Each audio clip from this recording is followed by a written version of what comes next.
Well, I guess let me just share my screen so I can just jump in. Got a lot to go over. So, and it sounds like Keegan is very excited to share. I want to get to the sharing part as soon as possible. So,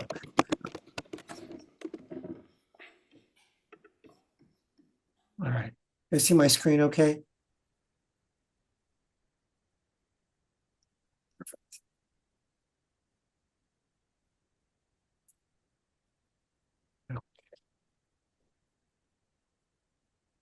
By the way, if you've noticed, I know we were kind of keeping an eye on the chat for you, Mark.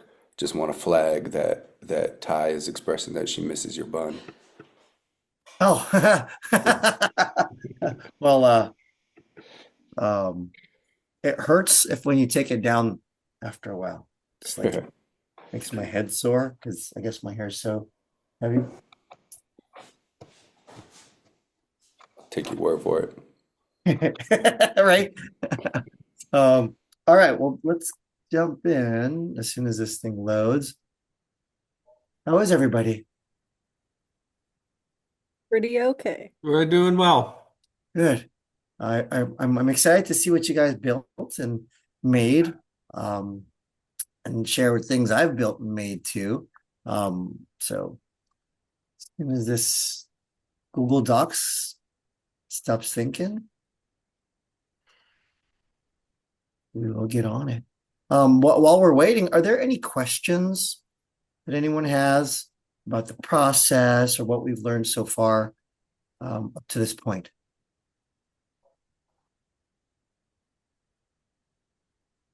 Um,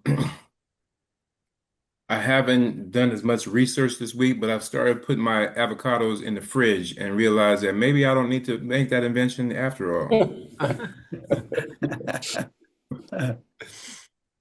Maybe just a mini fridge would have done the trick.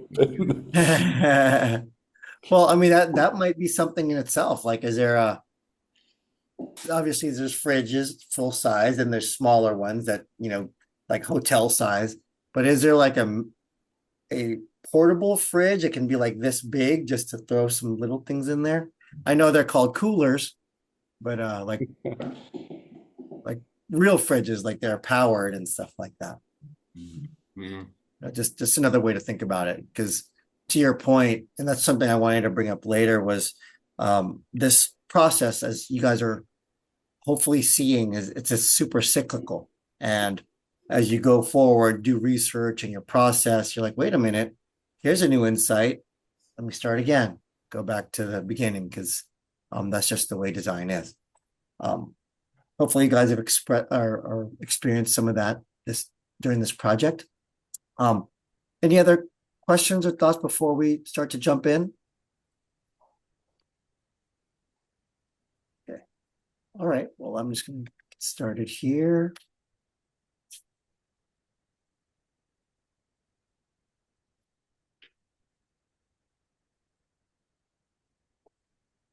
All right. So, welcome back, everybody. Thank you for joining us. Matt, I love those little things that you create. I shared them with my family. Um, they said that the cartoon one is more like me. Um, The little warm and fuzzy one for the last one. yeah, but they were asking why are there wizards in the background? I said because they're making magic. Yeah, I mean, Boom. yeah. But all that to say, we're closing in on the finish line, guys. We have another week, and then next week we're going to be sharing our final projects, if you will.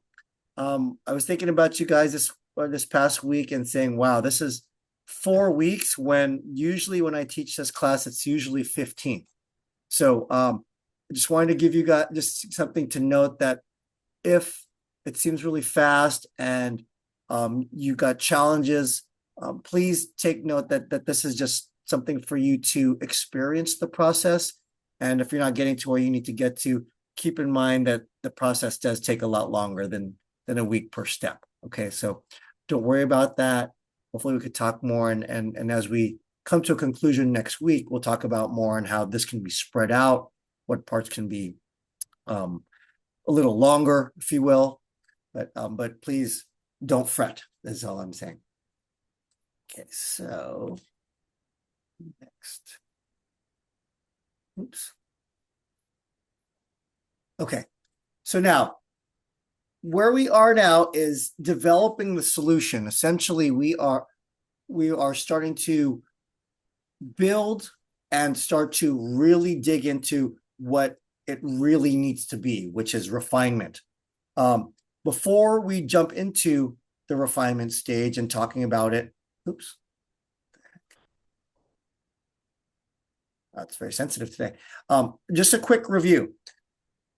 What's the first step of the design process?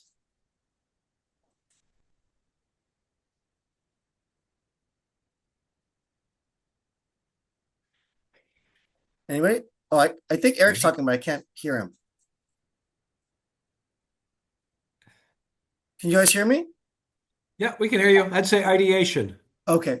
I'm looking for the first step in the whole process. This is just a review. Like, what's the problem? There you go. Brittany, star. All right, what's the second step?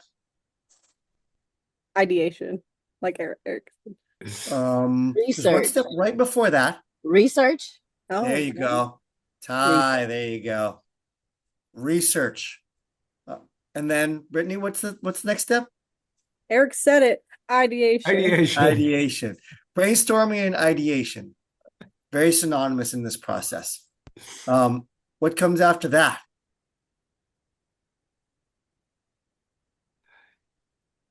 Drawing up sketching it.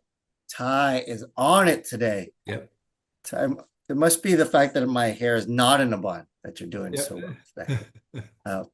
And then lastly, what comes after that? Iteration, refinement. Well, yes, and that's a subset of a bigger step, which is another word for making something. Yeah, building. Prototype. I love this word. It's synthesis, where we synthesize and put something together, bring it all together. So I just want to review that really quickly. So again, problem, research, brainstorming, visual development, sketching, and then synthesis. During synthesis, we come up with things, we make stuff, and then we make it again, and which is where we are now in refinement. Now, this is pretty self-explanatory in terms of refining. Your assignment was to figure out what else needs to be made, looking into it a little bit deeper, getting feedback from your colleagues, friends, family, etc., which is what I would like to do now. I know Keegan said he wants to, and I'm hoping we have more. But let's share our projects. I'm going to stop sharing for a second, and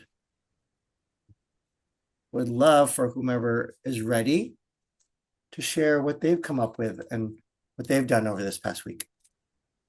I can start since you said you were willing to give me a chance to start out. Oh, absolutely. Let's go. Awesome. So so last week was my first day with you guys, so I was starting a little late, so I was kind of catching up a little bit. I was thinking about what type of things I wanted to do for my object or creation, and like what kind of problems I wanted to solve. Originally, I was thinking a lot about like accessibility, and how people interact with things and how people with disabilities might have trouble like interacting with like computers, video games, things like that, because that's something that I've run into a bit at my club. So I started with the idea of messing around with like different types of controllers. I researched or I watched a lot of videos of this one individual who is unable to move anywhere below his neck, and he uses a series of like pressurized tubes to like interact with his computer and video games and things like that. And I felt like I was getting to a point where a lot of what I was trying to create was already at like a really good point in like innovation.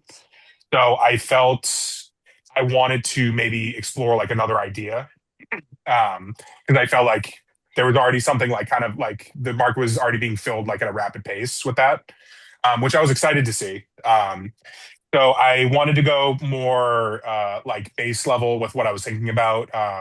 Another thing I'm really interested in is how kids express their imagination, and how there's like kind of a barrier to that, but using with like technology being a part of their lives, and how they share, how they create community, things like that.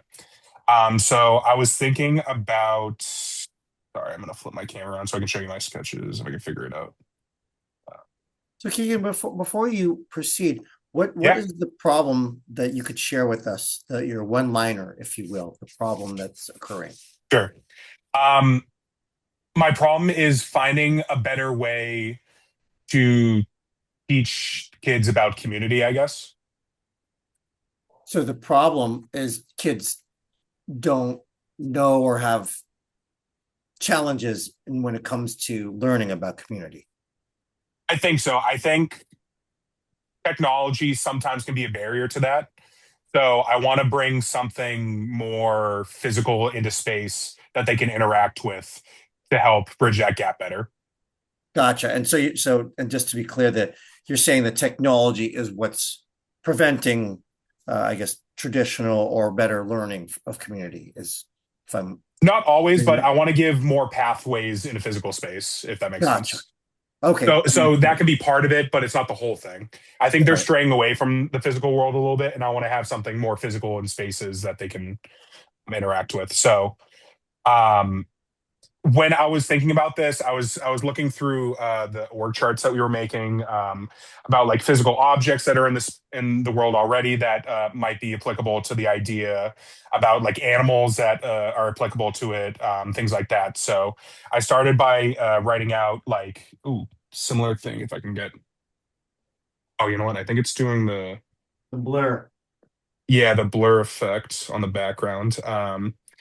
I'll keep explaining while I'm trying to figure this out. Okay.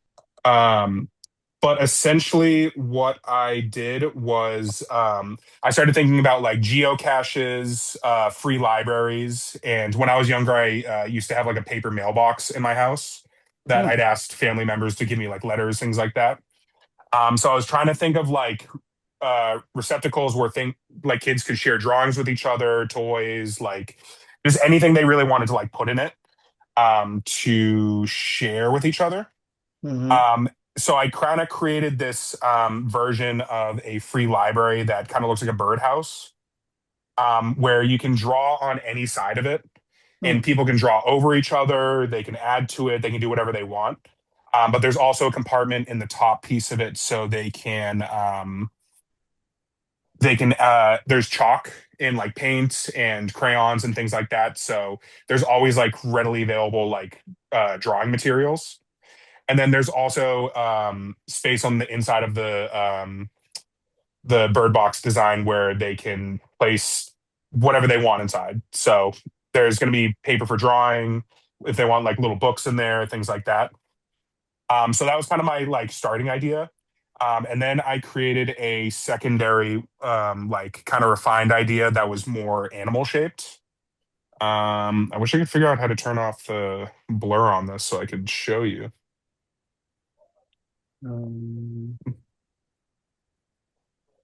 I think All right, if I'm you go doing to this more, there's settings, um, more video and effects, settings. Yes, we're getting there. The and little then carrot, right, on Backgrounds. the And no, video. yeah, there we go. Okay, sorry. So that, thank you for nice. talking me through Oh, that. nice drawings. Yeah, so that was my original idea. So you can see like on the side, they could like add little like tiny murals. I kind of have it like checkerboarded out. So there's space for everybody to have their own individual thing, but I also want to encourage that people could like draw over it. So that's why I kind of had like this chalk idea. So there's always like a revolving like thing happening. So that kind of evolved into this idea that I created, which is kind of like I was thinking of we were talking about kangaroos last time when we were talking about the avocado. So which made me think of I don't know how well you know Pokemon, but I was thinking of like Kangaskhan, like Snorlax, that type of creature that's like this big belly creature that like can hold things and is like very like parental, mother-like almost. So I thought that was kind of like this fun, like friendly character that's like giving, sharing, all that stuff. So my idea is like the rounded part of this is like some sort of plexiglass so you can see everything that's inside.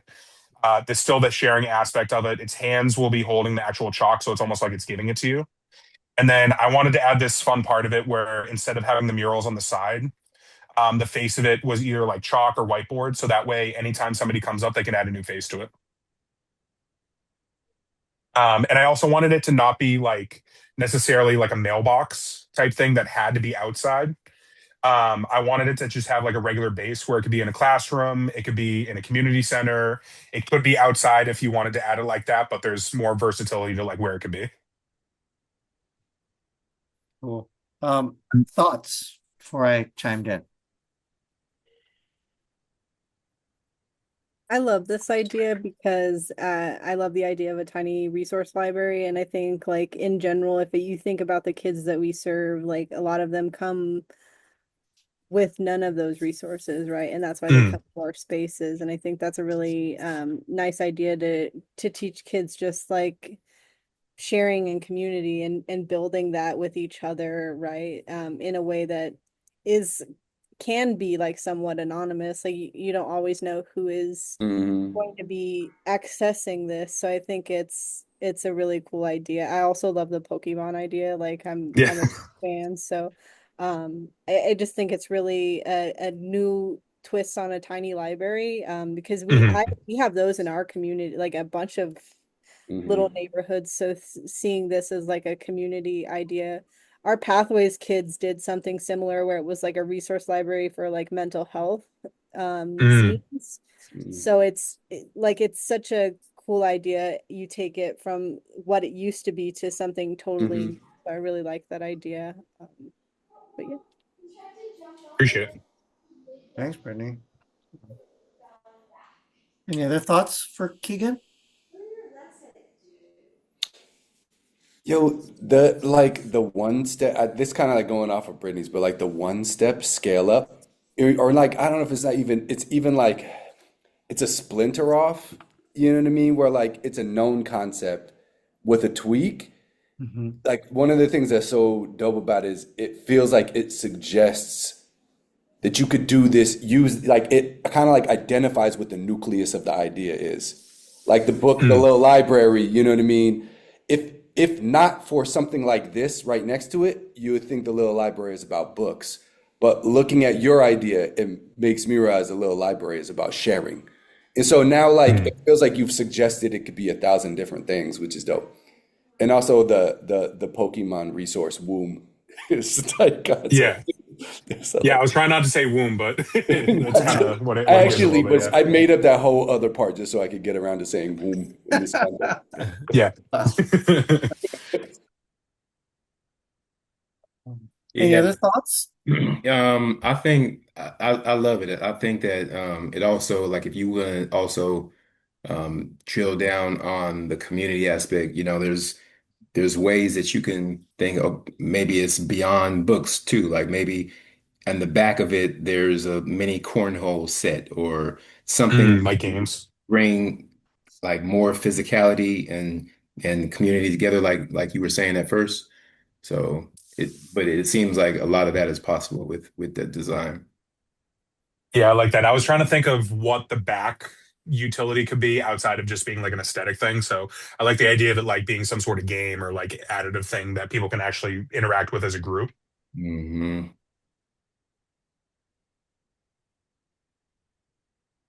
So we have, oh, but before I jump in, any other thoughts, team? So we need 150 of them, one for each clubhouse.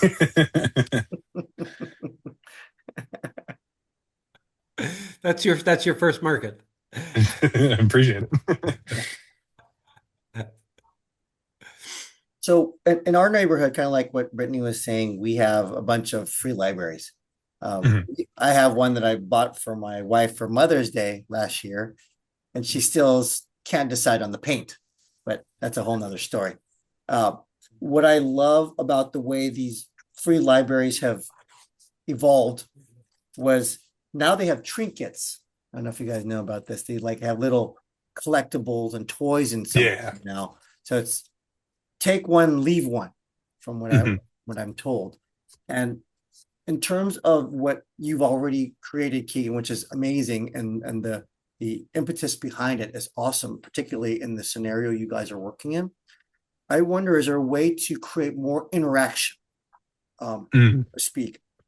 How do I almost not force someone, but I would say inspire or motivate them to make art? What I loved about your first drawing was these little squares that people could fill up, right? And the second one, while I like how it houses everything, it has the face, which I love. Yeah. I felt like there could be more interaction and more call to action, if you will. Like, you come here, you can get a resource, but guess what? You have to make one before you get one, so to speak. Just the interaction to say, hey, we are a community. Jeff, before you take a piece of paper, you're leaving a drawing and then going that way. And maybe and this is where the whole innovation, whether it's tech or mechanical, comes in. Perhaps someone writes, right? And it knows that they wrote, and then the door unlocks. Click. Now Mm. you can take something, right? Yeah. So I don't know. That's just more of an interaction component that maybe as you refine, think about that, because with toys, it's all about, how does that user Yeah. interact, and how is that play beyond just a place for them to go to for resource. That's why I really appreciate the drawing spaces and all that. Just tweak it a little bit. And again, I'm just one perspective. Okay, so take No, that was a with a good grain of suggestion. I salt. appreciate that. Yeah. But so next steps, Keegan. What are your next steps? So I think the next steps, obviously, I'm going to take these suggestions and I want to maybe make one more sketch to really like finalize what I think like a physical thing could be. And then I think I want to try and maybe make some sort of physical miniature of it, to see it in physical space and see how that sits with me. Yeah, Because I think I'll get a better idea of what like an actual full thing would look like if I had just a physical version of it in front of me. sure. Yeah, So I might try and 3D model that and 3D print it just to get an idea of what that would look like. great. To make that physical mock-up would be great. I would highly suggest that you do create a full-size one, because when it comes to their hands and pulling paper Sure. and everything, and finding out the size to be able to draw, a Mhm. post-it is 2.5 by 2.5, and that's tough to draw on. So you might need a lot more real estate, and the only way to know that is Fair. to play with it, right? Once you get that form that you're looking for, then go up, scale up, do a full size, but very cheaply, whether it's cardboard Yeah. or what have you. So that way you're not building out of doing a whole 3D print or Yeah. making Yeah. something out of wood. That way, Got you. I appreciate that. Yeah, of course. Other than that, the thought of what you're doing is inspiring, and I hope you're enjoying this process. And this next week, even though next week is the final presentation, I hope you get to a point where you can really show us what you're doing and you're happy with it. Yeah. No, I'm excited for next week. Mess with chalkboard spray paint before. That would be it. Oh, yeah, that's a good idea too. Maybe I'll mess around with that in VR. I wanted to spray paint one of the walls in my office here, like that. Yeah. But that's really cool. Any other thoughts or questions for Keegan, team? Okay. I'd love to hear from another person if possible. Thanks for letting me share, guys. Absolutely. Thanks, Keegan.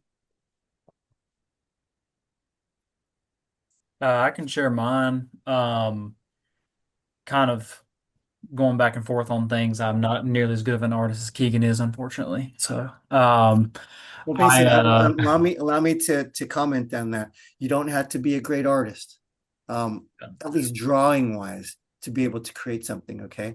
yeah. You So can make I a stick had drawing. It doesn't matter.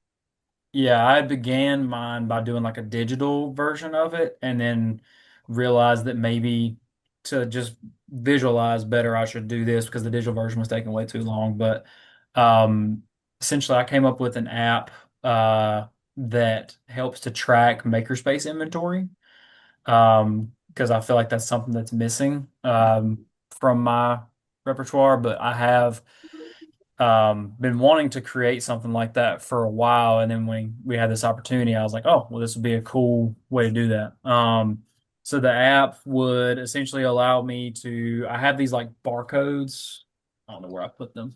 But I had these barcodes that I'd ordered from Amazon a while back, and then I also have a label maker that I can put on everything that I have here to be able to scan it in and out and track inventory that way. And there are inventory um, apps out there. They just don't necessarily work too well with makerspace stuff. They're more so for like businesses keeping track of how many hammers they've sold or whatever. So I want to come up with something that could help with that. So I started doing a digital version and then didn't quite get done with it, but here's kind of what I have so far from, let's turn my Well, you blur got up the blur here. going too. Yeah, let me see. So before you jump into that, Mason, what is the problem? So the problem is there's not a very good way to keep track of inventory in a makerspace. So physical inventory like Like markers and iPads, pens. Apple Pencil, laptop, make Ah, Xbox controller, things like that. gotcha. And then alternatively, consumables as well. So I would like to get to the Ah, point where it has both. But my main focus right now is just the stuff that I check in and out.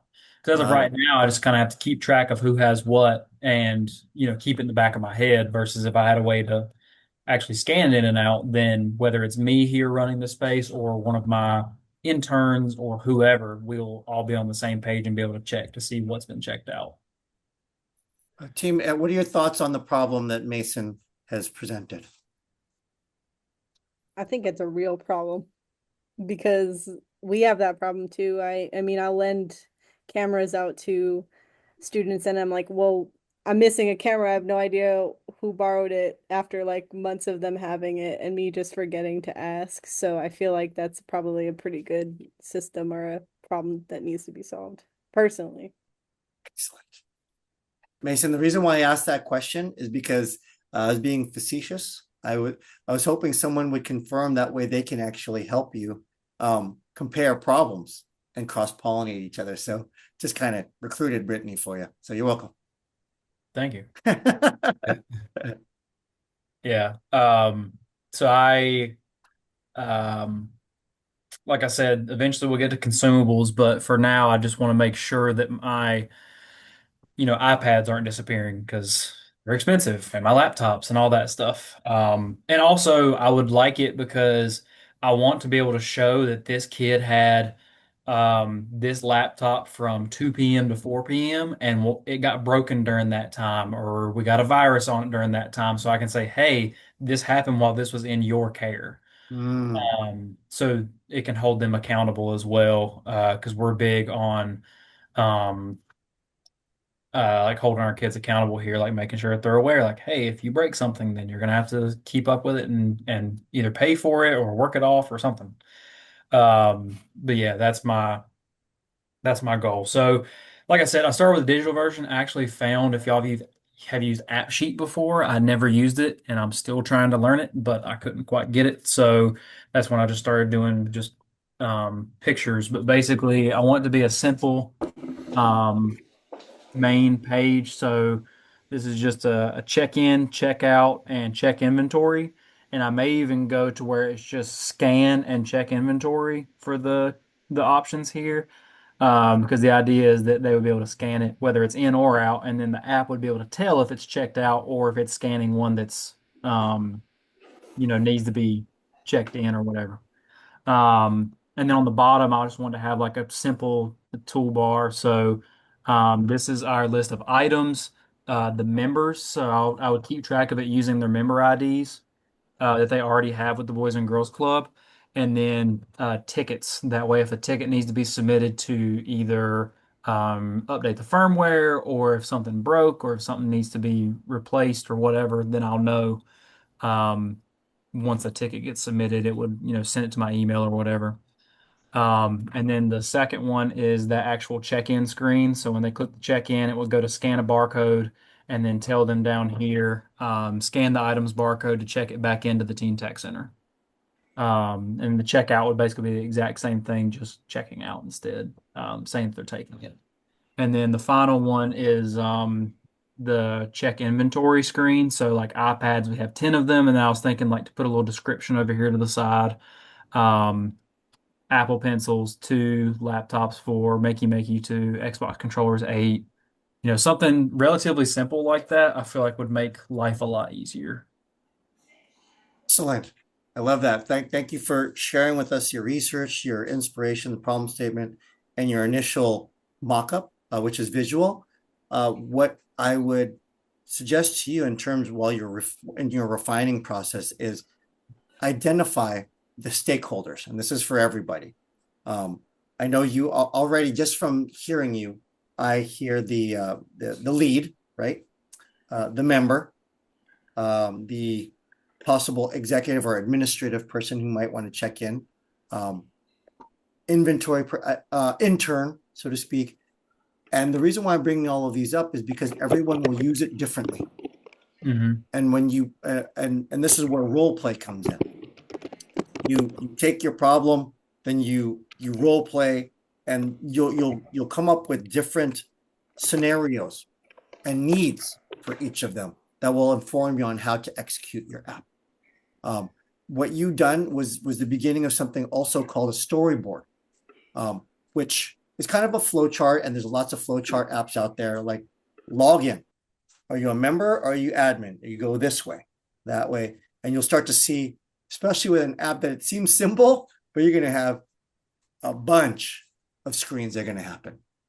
Yeah. When you do that, you'll start to capture what this app is going to be at, what this product is going to be. So I would suggest that take a look at who the stakeholders are, and start to create what are known as personas. The admin, the borrower, the inventory, et cetera. And that way you can start to really come together and create what's known as a product brief, which is what I'm going to share with you later. The product design brief essentially is, I hate to use this term, but I have lack of a better term, your product Bible. This is the things that you're going to determine and you must do in order for your product to be successful. Okay. Now it's a live document. You can go back and forth, but just as an example, for Mason's app, it must be able to keep inventory organized. It must be able to scan, and an X factor that I want to share you is it must be easy to use. So all of these types of things you start to identify and allows you to start developing accordingly. Okay. Any thoughts for Mason or questions?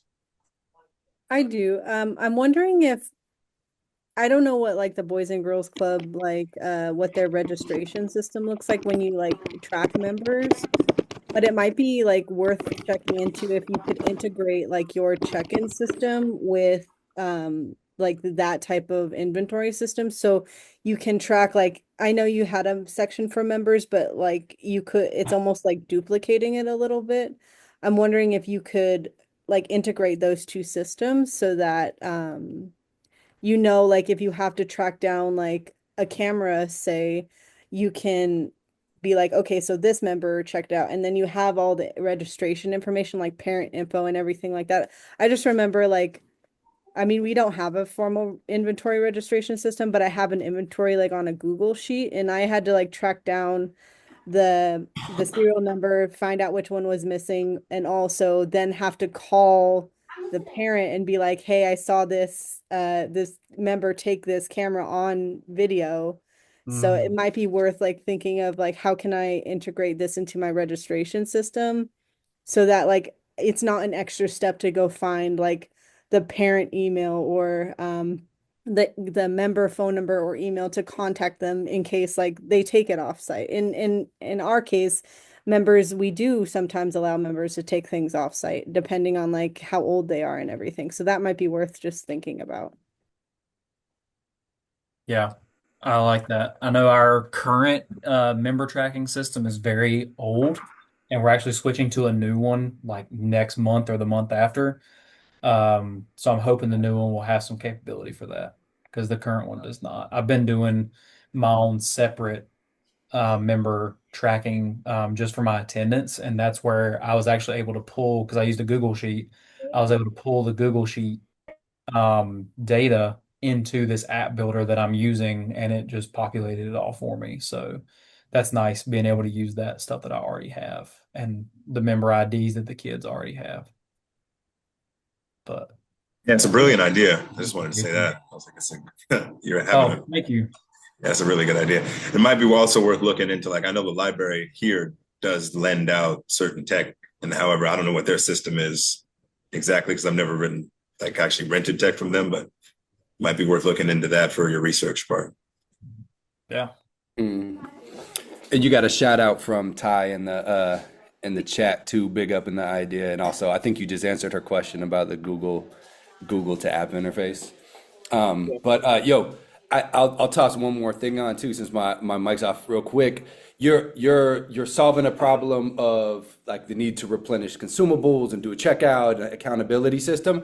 Also on the other side, a problem that often comes up is like all the supplies can't be visually out necessarily all at the same time. Also, some things got to be locked up for whatever reason, and to be able to provide visuals to a young person to be able to show them what they can use that might spark creativity. Also, like in when you're recruiting or tabling or something like that somewhere, like your whole inventory showed of like, yo, when you come here, like you could access dot dot dot dot dot dot dot. Like whole on the whole other side of it has a whole separate problem it could solve too. You know? I just like to also note in the chat, Ty just shouted me out. Yes, I did. I shouted you out. I think that's super dope what you're saying, because that's true. Because our tech center gets crazy and wild while people are in it because they're using equipment. And of course, we want to let them go and, pins, needles, fabric, whatever else is going on. But we don't have everything out at once. That would be ridiculous. We only have 2 people. And, if we have a lot of people, it's hard to watch, over that stuff. So I love the idea, like you said, of having something visual where they can see we have more. And Mason, fired to your idea, because I love that you storyboarded it really beautifully. Because I know one thing, I feel like I'm like accountability. I'm big on that because I think that teaches the kids something. I think that's very important to have them understand accountability. And you're saying that's important to you. And I love how you just took it a step further. We do Google Sheets literally manually, just to make sure. And it's like, okay, camera number 2 and blah, blah, blah, which is better than nothing because we have been able to track that and trace that. But I love, and Mike has mentioned this before, hey, can we go digital? We just haven't decided what that would look like. So I love the fact that you have like mapped out and storyboarded a potential opportunity to do that, because I do think that's important. We shouldn't take that casually. Oh, it's gone. So what? It's like, it's important to us. You know what I mean? It's important that other people and students have access to it. So we want to keep it. We want to know what's going on. So for me, especially as a leader in the space, I like to make sure of those things. So I appreciate your idea, Mason, and also your input, Matt, as well, and everyone. Thank you, guys. Thanks, Ty. The one stakeholder that I bring up just because of the business side is cost, and ROI, and to your point, inventory.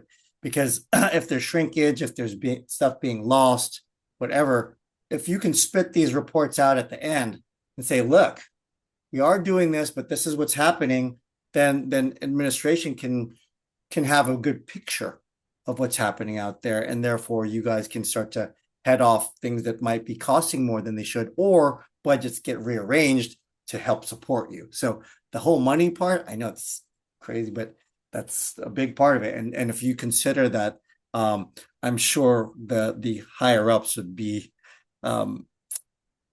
interested in seeing what you're able to report. And so is everybody else, I'm sure of it.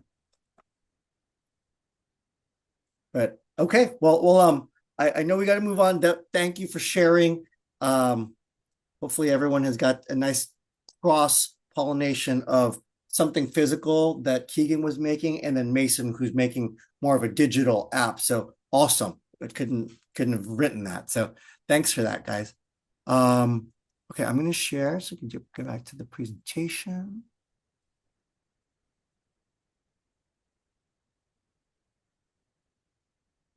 All right. Everyone sees my screen okay?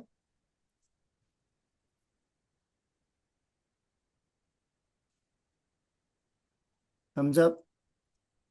See my screen? Okay, great. Okay, so now I shared something called the product brief or a design checklist.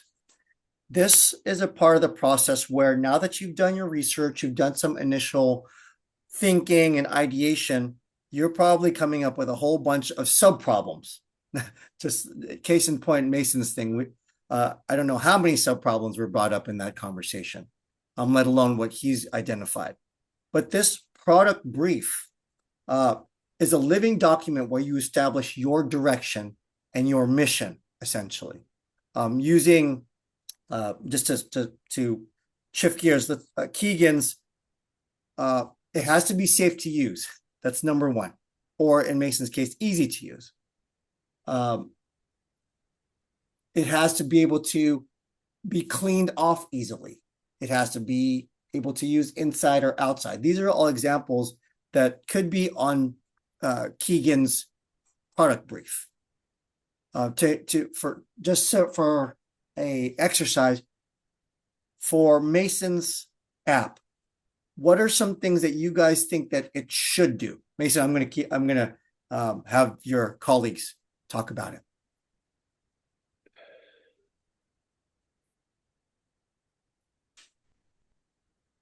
I'll start.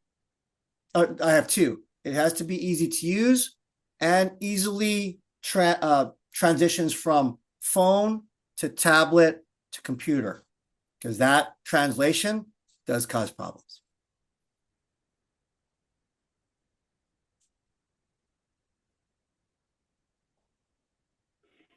Rolo said should keep real-time inventory, Exactly. like for the consumables and stuff.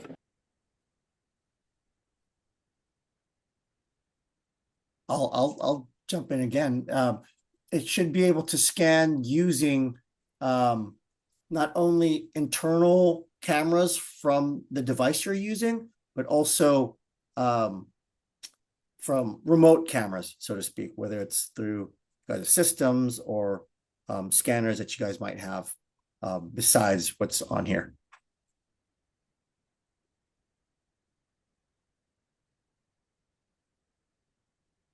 Okay, I'm going to put you guys on the spot. Like, first of all, who's it for? Can anyone answer that?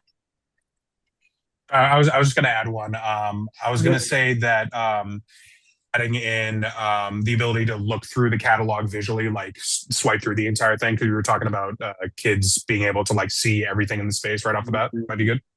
Excellent. Keegan, you just answered. It's for the kids too, right? So kids. So on your product brief, it says it must be useful to the child demographic. Okay. I'll take it further. It must be usable by or for the stakeholders, which are administrative, management, and team, so to speak. So, does anyone have any questions on the product brief and why we need it?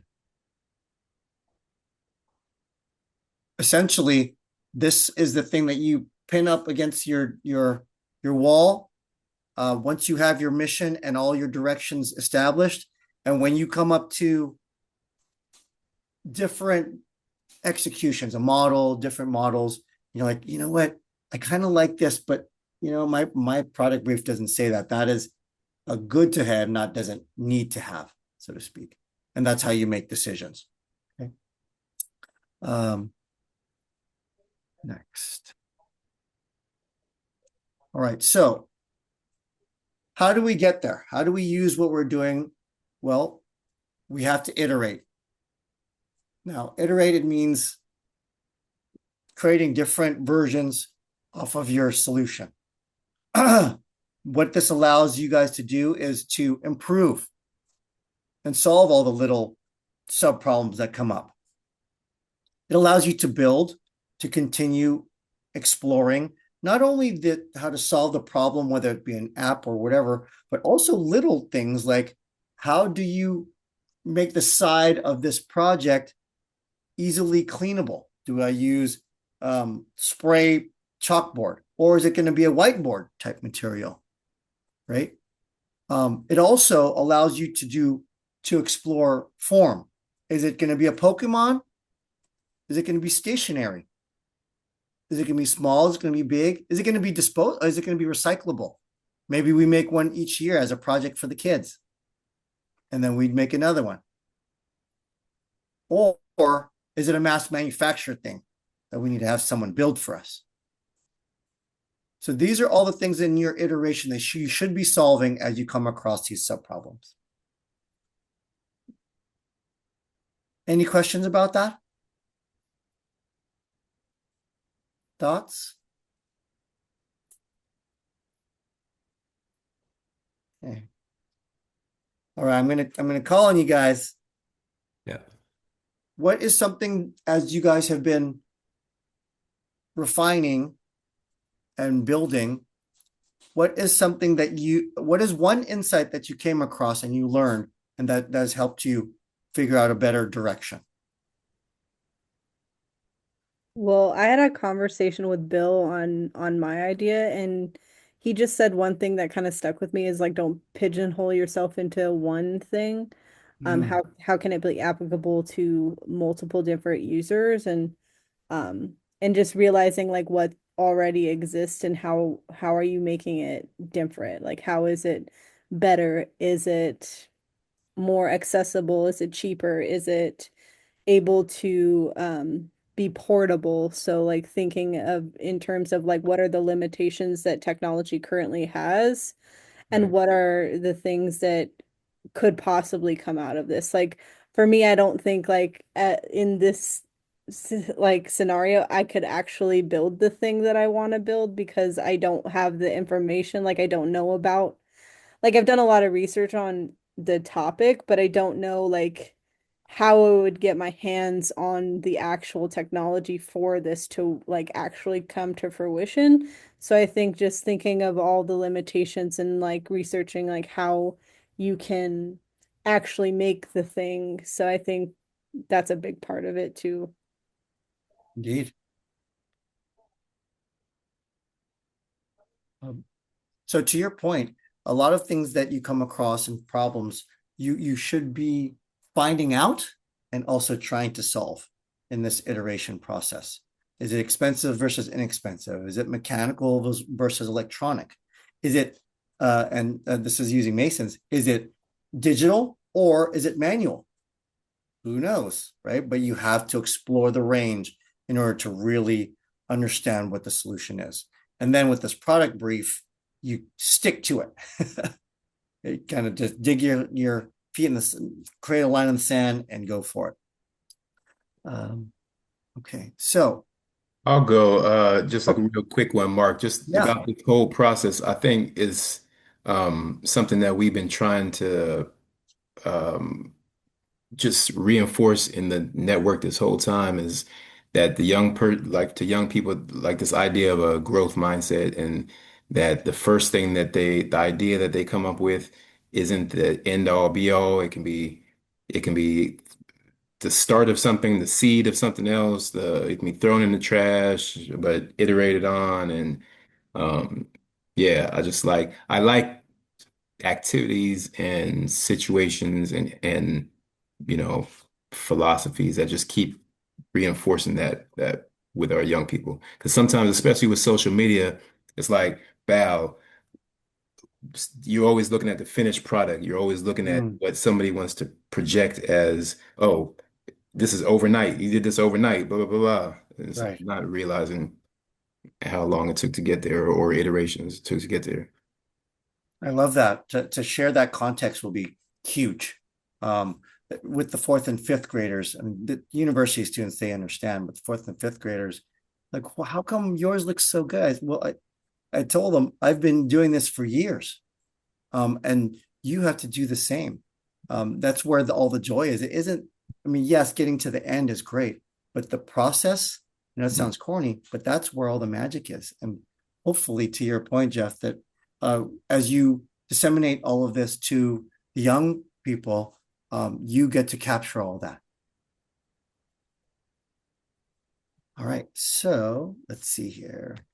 Next one. Okay, so as you're making models, as you're mocking these things up, I wanted to share you some examples that I did so you can get kind of a picture, literally and figuratively, of some of the things that I've done.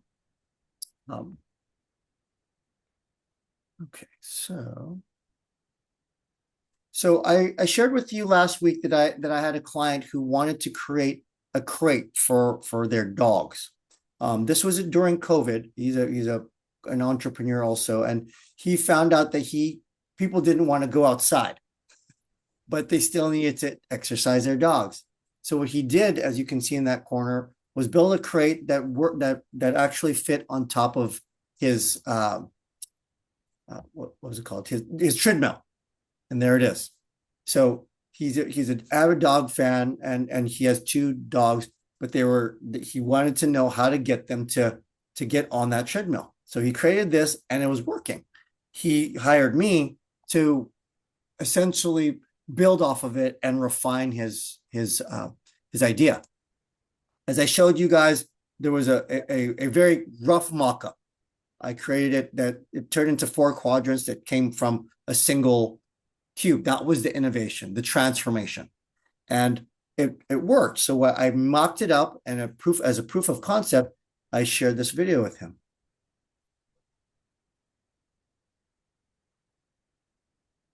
And so I'm just going to scrub to the end where it transforms. Now, okay. I built a rough full scale model, which is that top left corner. I redrew it, kind of like what Keegan was doing, built it, and it actually worked. It went from large to small, and I even tested it. I don't have dogs, but I did it with my cat.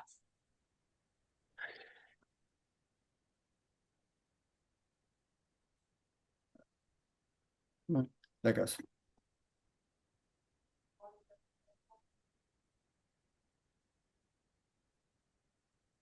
And voila, it is exercising.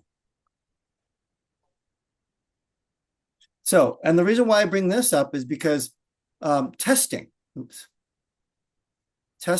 creating really rough mock-ups, as you see there, are critical for you to get to the form and the solution that you're looking for.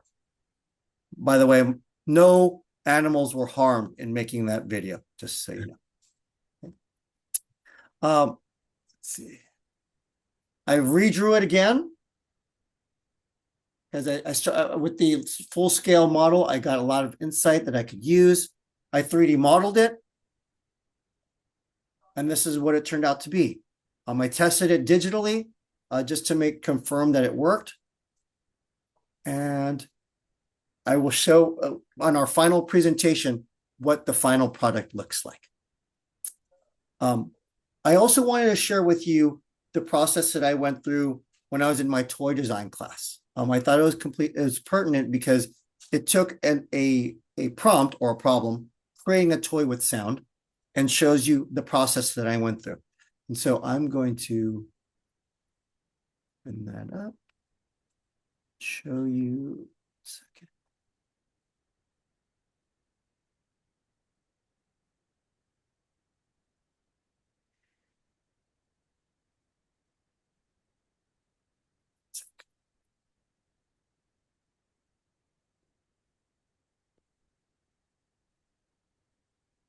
Okay, so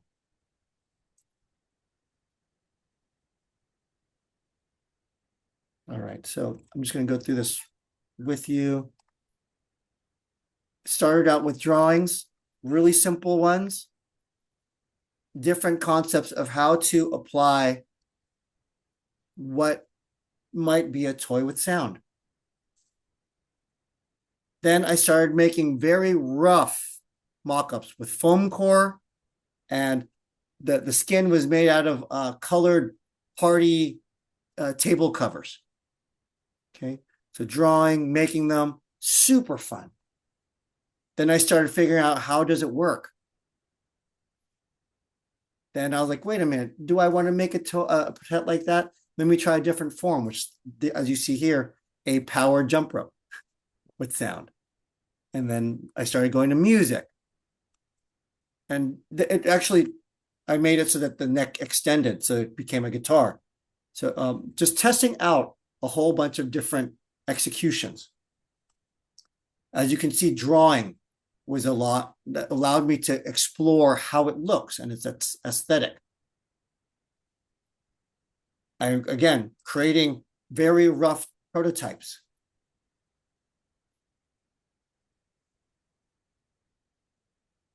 And all of these essentially took me a week to build. With, as you can see, they're super rough, but they illustrated little features like this one.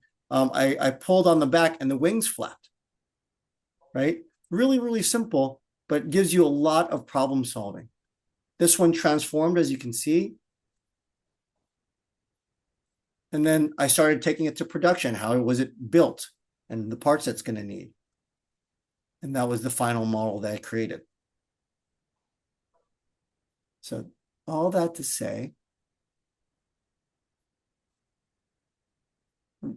there's a long process with this. It can be shortened, like the 4 weeks that we're doing, but know that this process can be lengthy, but the things that you're learning now are all the fundamentals.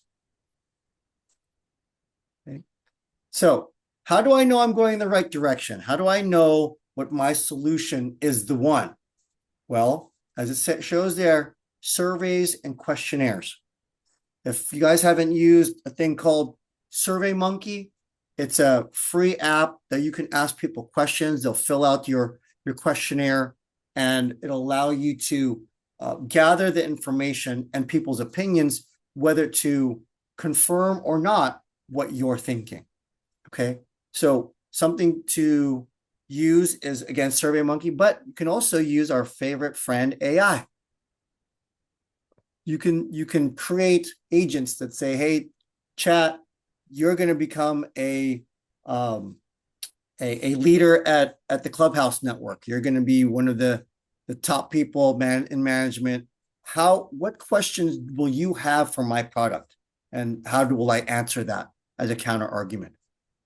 Same thing for people, obviously the survey, but to balance both, to have not only people that are laymen, so to speak, that don't have the experience or the perspective on it, which is just as valid as those that are professionals, but also to have a digital super tool like AI will also be just as useful. Okay. Some of the questions that you might want to ask when you talk to your friends: what would you change? How would you use this? Show me. Hand them your little thing, possibly. And I guarantee you, if they don't know what it is, they're going to do something. And you're like, oh my gosh, that was so obvious to me, but it wasn't obvious to you, right? What do you think about how it looks? Do you like the fact that it looks like a Pokemon? Why or why not? Right? So a nice balance of closed-end and open-ended questions is a great way to execute a questionnaire. All right. I know that's a lot of information. Any questions on that? Nope. Okay. All right. Now, what are the next steps? Your assignment, or actually just the next part of this process? Create your final or refined models. Okay. At least one that we can share next week at our conclusion. By no means does it have to just be one. If you want to share all your models, if you want to share all your sketches, let's look at them, okay, and get feedback. So models number one. Second, the product brief and questionnaire. Product brief first, then once you have all of your direction established, then you start creating questions to help those people that you're going to ask, as well as AI, to confirm or corroborate what your thinking is. So to be clear, we want models, we want our product brief, and surveys. And then hopefully all of that together will allow you to create a final model that you're happy with or not, and then start the whole cyclical process again, which is the beauty of all of this. But hopefully that's clear. And obviously I'll share the deck with Jeff and Matt for you guys to get a hold of it. But any questions or thoughts on the things that I shared today? Yeah, for something like mine, since it's an app that's going to take a while to develop, what would you be looking for something like that? What do you mean? What am I looking for? Like the deliverables at the Yeah, presentation next week? yeah. Maybe some screens, like Okay. take us through it. Some cool pictures. Basically, like making a digital version of my storyboard. Yes. Yeah, exactly. Maybe a flow chart, like saying, okay, it goes from here all the way to here. And there's lots of apps, or of course, AI can probably create one for you. Maybe a picture of users, because you got to sell this to someone, right? Whether it's your management or whomever, and showing someone using it in a terminal and an inventory with people with smiles on their faces, a presentation poster, if you will. But the most important were the first couple of things, Mason: storyboard, the screens, and flowchart. That's at middle.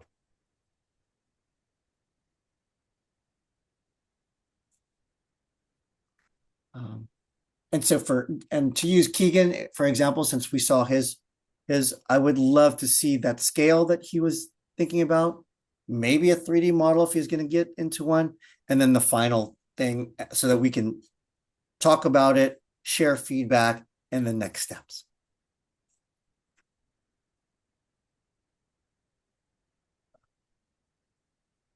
Any other questions before I leave you with some last thoughts?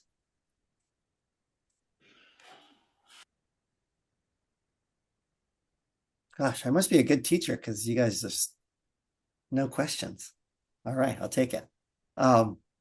Okay, so couple just tidbits. And I said this earlier, design is cyclical. Okay. Sometimes you have to go back to go forward. And as you go forward, go back again to go forward. So every step is leading you to success through progress. Something that I've shared with Jeff and Matt is get to all the no's first. No to that, no to that, no to that, so that you can ultimately get to the yes. As creators, we could probably continue to play and work on something perpetually, right? But deliverables are needed, so it's not done when you're finished, but rather when it's time. So plan accordingly, so that way you can bring something to the party next week, and we could talk about it, and you can get some feedback that'll allow you to continue. Lastly, AI and you. There's some sensitivities around using it, especially with creatives. Seems like we're adopting it much faster and easier than some others. But one thing that I've found, and hopefully this is the same for you, that the machine makes you more powerful as a creator. These things process things, make processes much faster for you to do the most important stuff, which is the nuance. Okay, so hopefully you're able to balance both, and all that to say, have a great week of development and refinement, and hopefully we'll have some cool stuff to see and share next week. That's So it. Any last questions or thoughts? just dope. This has been awesome. Thank you. Yeah, agreed. And that was a smooth dismount, so I dang didn't want to disrupt it, but I'm just gonna say I'm putting that little spreadsheet in there where folks shared their ideas too. Big up to Brittany and Bill, put it in there, Mason and Keegan. I actually slapped your guys' ideas in there, so check it and see if I butchered it. But if it seemed like if people put feedback on there already, so if people want to like jot stuff on their ideas ahead of time, hit it in there, and then we can pre-feedback it before next week. All right, friends. Well, thank you for sharing some time with me today. I'm really encouraged on everyone starting to grasp these really nebulous concepts of design, but hopefully you're finding it useful. I'm insightful, and I'm looking forward to seeing you guys next week at the presentation. Mark, I did have one last question. Yes, sir. Did you take your cat out of the thing, or is it still in the treadmill box thing? Oh, it's still going. Oh, Yeah. okay. Yeah. I wanted to make sure. Throw some food in there from time to time.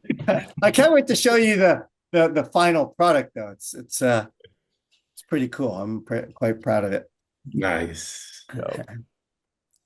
All right, everyone. Well, All right, everyone. thank you, and have a great rest of the evening. Thanks, y'all. Thanks, Mark. Thank you, guys. Bye. Take it easy, guys.